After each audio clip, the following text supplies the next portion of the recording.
نحمدہ ونصلی علی رسولہ الکریم بسم اللہ الرحمن الرحیم۔ السلام علیکم معزز ناظرین، آج کی ویڈیو میں ہم بعض باتیں سلیقہ اور آرام اور ادب کے مطابق بیان کریں گے جو حضرت اشرف علی تھانوی رحمۃ اللہ علیہ نے اپنی کتاب میں لکھی ہے۔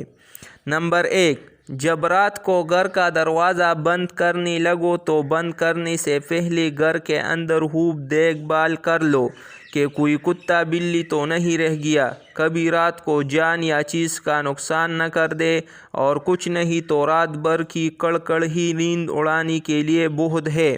نمبر 2، کپڑوں اور اپنی کتابوں کو کبھی کبھی دھوپ دیا کرو۔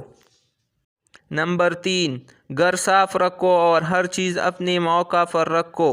نمبر 4، اگر اپنی تندرستی چاہو تو اپنے آپ کو بہت آرام طلب مت بناؤ، کچھ محنت کا کام اپنے ہاتھ سے کیا کرو۔ سب سے اچھی چیز عورتوں کے واسطے چکی پیسنا ہے، اس سے بدن تندرست رہتا ہے۔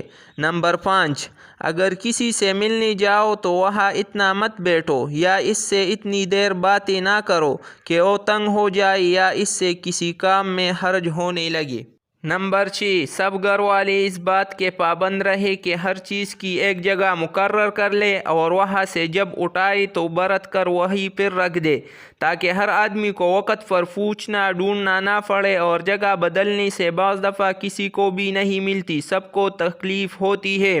نمبر 7، راہ میں چارپائی، کوئی اور برتن، اینٹ پتھر وغیرہ مت ڈالو۔ اکثر ایسا ہوتا ہے کہ اندھیرے میں یا بعض دفعہ دن میں بھی لوگ چپٹی ہوئی روز کی عادت کے موافق چلا آ رہا ہے اور الجھ کر گر گیا اور جگہ بجگہ چوٹ لگ گئی۔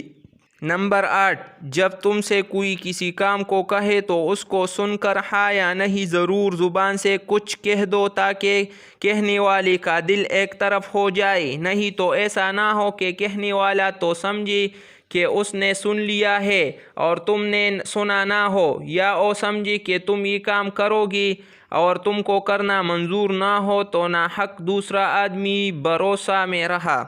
نمبر 9، نمک کھانے میں کسی قدر کم ڈالا کرو، کیونکہ کم کا تو علاج ہو سکتا ہے لیکن اگر زیادہ ہو گیا تو اس کا علاج ہی نہیں۔